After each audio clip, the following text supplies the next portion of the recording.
one true religion beneath them all, rediscovering the wisdom tradition by the Mystic Hillbillie.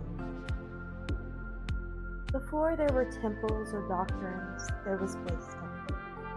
The ancient sages didn't invent it, they remembered it. This blog explores the original spiritual tradition behind all religions, the wisdom religion. Hidden in myth, preserved through mystery schools, and passed down by initiates from Atlantis to Jesus. This living current of divine truth is not something you believe, it's something you become. If you've ever felt there was more behind the veil, you're being called to remember what your soul already knows. A religion older than time. Wisdom is the principal thing, therefore get wisdom. And with all thy getting, get understanding. Proverbs 4:7. Before there were temples, denominations, or doctrines, there was wisdom. Not just knowledge, not cleverness, not even spiritual philosophy, but something deeper. A living current of truth that runs beneath all world religions. The ancients knew it. The mystics preserved it. And now, you are remembering it. This blog reveals what sages and seers across history have always known, that there is one original spiritual tradition given to all of humanity long before the rise of organized religion, sometimes called the wisdom religion, Theosophia, or the Gnosis. It is not bound by culture nor creed. It belongs to no one group, yet it calls to the soul of everyone who listens. Unlike modern religions that often demand belief in things unseen or unproven, the wisdom religion is experiential. It's taught only by those who know, deeply and personally, the divine source of life. This path is not built on secondhand faith. It's built on direct communion with the sacred. In a time of confusion, noise, and spiritual distortion, this is a return to clarity, a remembrance of the pure flame that once burned brightly in the hearts of all people. You may not have had a name for it before, but if you felt it, yearned for it, or lived on the edges of organized religion, wondering what's missing, this blog is for you. Long before the first scrolls were penned or sacred texts canonized, the wisdom religion was already alive. It thrived in the spiritual golden age of Atlantis and continued through ancient Asia and left its fingerprints on every corner of early civilization, from the pyramids of Egypt to the temples of India, from the Magi of Persia to the sages of Greece. These were not separate systems, but regional echoes of the same eternal truth. Across continents and cultures, this wisdom was carved into stone, whispered into temples, and sung by prophets and protected in the mystery schools. It was never owned by any one people, but delivered to all by what ancient scriptures call the sons of God. These were divine instructors, beings who had already achieved union with Source and came to guide early humanity. Through the ages, this teaching passed into the hands of seers and philosophers, prophets and initiates. The rishis of India, the hierophants of Egypt, the Magi of Babylon, and yes, even the Master Jesus and the earliest disciples of Christianity before dogma took hold. Each time, the same pattern repeated. The pure flame of truth passed into a new vessel, then gradually dimmed by human distortion, cultural overlays, and power structures. Yet the flame has never gone out. In every age, at least one soul has carried it forward. Even in the darkest of times, there's always been someone walking quietly with the light. And there always will be. The wisdom religion is not a relic of the past. It is the inheritance of the future, a truth we are destined to remember. In the final cycles of humanity, just as in the first, this sacred knowing will rise again, not in the innocence of ignorance, but in the maturity of earned wisdom. The wisdom religion has always flowed in two streams, outer and inner, seen and hidden, spoken and silent. These are not separate teachings, but two levels of the same truth. One made accessible for all, and one reserved for those prepared to carry deeper responsibility. The exoteric, or outer doctrine, contains moral principles, symbolic rituals and teachings designed to uplift the everyday life of the average seeker. These are the parables, the stories, and the commandments that nourish society and point toward virtue. They are necessary and beautiful, but they're not the whole truth. Beneath them lies the esoteric tradition, a secret current only passed from master to worthy student. It's veiled in symbols, myth, and metaphor, hidden not to create exclusivity, but to protect both the teachings and the unprepared. Just as you wouldn't hand a child a vial of powerful medicine without instruction, the mysteries are safeguarded to prevent harm to one's soul. This inner doctrine is not about blind belief. It's not built on dogma nor ritual. It's a science of the soul, a method of direct experience with divine reality. But like any true science, it demands discipline, precision, humility, and most of all, purity of heart. Not everyone who desires it is ready to receive it. And so, the wisdom religion speaks in layers. It tells stories to the masses, but it encodes truth for the awakened.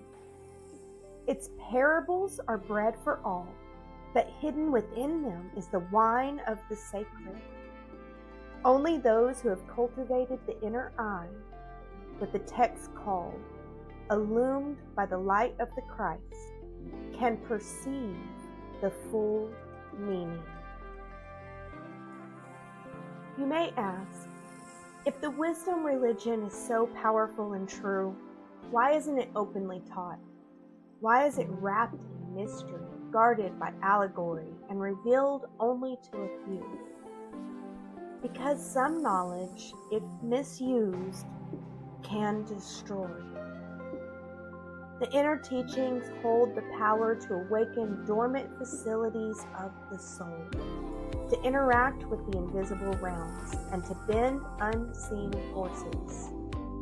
Without spiritual maturity and divine love, this kind of power doesn't enlighten, it corrupts. To hand over the mysteries to the unprepared would be like giving a child explosives and a match. And that's why, from the earliest days, Atlantis, Lemuria, ancient dynasties, Esoteric knowledge was given only to those who had proven themselves through lifetimes of moral refinement, selflessness, and inner strength. These disciples weren't chosen by favoritism or bloodline. They were watched over lifetime after lifetime by divine instructors who knew the unique signature of their soul.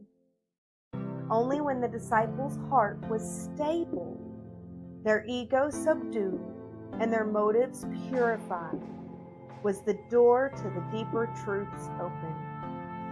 And even then, the path was not safe. The initiate must pass through the lower astral realms, where spiritual illusions, psychic distortion, and obsessing entities test their resolve. Only with fearless love and a trained spiritual body can one walk that valley without harm. This is the meaning behind ancient allegories. Daniel in the lion's den, the 3 prophets in the fiery furnace, each was protected not by knowledge alone, but by the Christ force within them. So, it's not that the inner mysteries are elitist or withheld out of cruelty. It's that the divine protects the immature from themselves. And yet, whenever a seeker is truly ready, when their heart is pure and they seek not power but transformation, the way will always open. Because it's just as dangerous to give the mysteries too soon as it is to withhold them from the soul that is truly ready to receive. Initiation is not granted through titles, robes, or rituals. It cannot be bought, claimed, or faked. The real path of initiation begins when a soul chooses to live the teachings, not speak them, not study them, but embody them. Intentions are not enough. To be entrusted with divine wisdom, the seeker must walk through fire and remain whole. That fire may come as hardship, loss, betrayal, or deep inner reckoning, but always with the purpose of refining the soul. Only those who prove through action and transformation that they can face darkness without becoming it are guided further. This is why no human can judge their own readiness. It is the divine alone, those teachers who have watched our souls through many incarnations, who know when we are ripe for more. And when we are ready, the next teaching appears. Not always as a guru or a glowing angel. Sometimes it's a book, a heartbreak, a job, or a quiet voice in the night. But always, it comes when the soul is prepared to understand and integrate it. The seeker must take the steps life presents, one at a time, without skipping ahead. Each act of humility, compassion, and discipline strengthens the bridge between the human and the divine. And only when that bridge is strong can the deeper mysteries be safely crossed. As the ancient teacher said, to come closer to the Master, do the works of the Master. When your hands become tools of compassion and your heart a vessel of truth, the divine meets you not as an abstraction, but as a living presence, walking with you, step by step. You may ask, how do you know you're walking the true path? Not by visions, not by psychic gifts, not by how many teachings you've memorized or how many rituals you can perform. The first sign of real awakening is love. Not sentimental love, not love reserved for a few, but a fierce, unshakable compassion that breaks open your heart to the suffering of others, even those you don't know or understand. Divine tenderness that sees the sacred in the forgotten, the small, and even the broken. This is the first miracle of the wisdom religion, that it awakens the heart. The true initiate doesn't seek power for personal gain. Those who do, who chase spiritual advancement only for their own benefit, have not even touched the threshold of true realization. As the scripture says, I know you not. Depart from me, all ye workers of iniquity. The divine does not recognize self-serving spirituality. Instead, the one who forgets themselves in service to others, even a stranger, even a wounded animal, has already begun to merge with God. That's the real work of the Father, not walking on water, but loving where no one else will. The wisdom religion teaches that this is the highest form of magic, to love deeply, purely, and unconditionally. It's not flashy, but it's transformative. The world may call it ordinary, but in the eyes of the divine, there is no greater miracle. The purpose of the wisdom religion is not belief, it's union. A sacred merging of the human and the divine. Not someday in heaven, not only after death, but here, now, in this life. It teaches that the first man is of the earth, earthly. Part of us bound to survival, desire, and instinct. But within each of us is also a second man, the Lord from heaven, our divine self, our soul's original light. When we seek the wisdom tradition, not to learn about God, but to become one with God within us, we step into the true mystery, the transformation of mortal into immortal.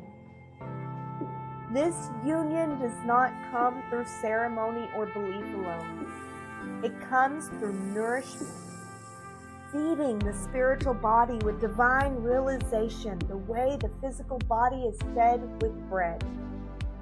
As Christ said, the bread of God is that which cometh down from heaven and giveth life unto the world.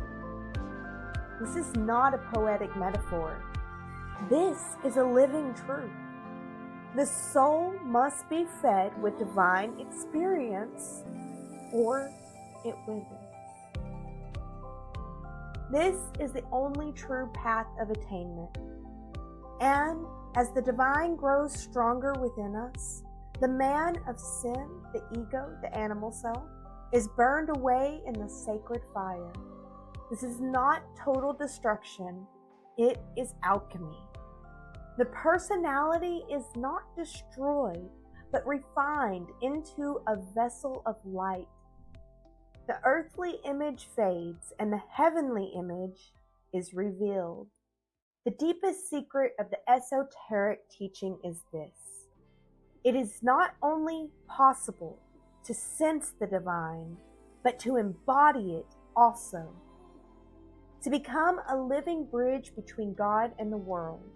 To recognize that the Son of God is not one man from history, but the divine self in every soul, waiting to awaken. When you live from this truth, the heavens do not feel distant. They pour through your actions, your love, your presence. You become, in the quiet mystery of your life, a bearer of light. A disciple of the wisdom religion, not by name, but by nature. You were never meant to chase truth in the outer world alone. The wisdom religion reminds you that what you seek is already within you. The light is not hidden from you. It's hidden in you, waiting to be uncovered through love, service, and sacred remembrance. So, here is your invitation. Tonight, sit in the stillness. Not to empty your mind, but to listen. Ask your soul, where have I already walked the path of the wise? Where have I loved when it cost me?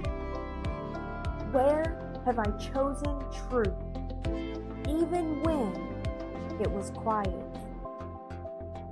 Then, write down one action you can take this week to live the teaching. Whether it's an act of compassion, a moment of silence instead of judgment, or a return to something you know is sacred. This is how the mysteries begin to open, not with noise, but with sincerity. And if this blog stirred something ancient inside of you, something familiar and holy, I invite you to explore deeper. Inside the Mystic Library, you'll find guides, tools, and teachings aligned with wisdom tradition. These aren't lessons to believe, they're experiences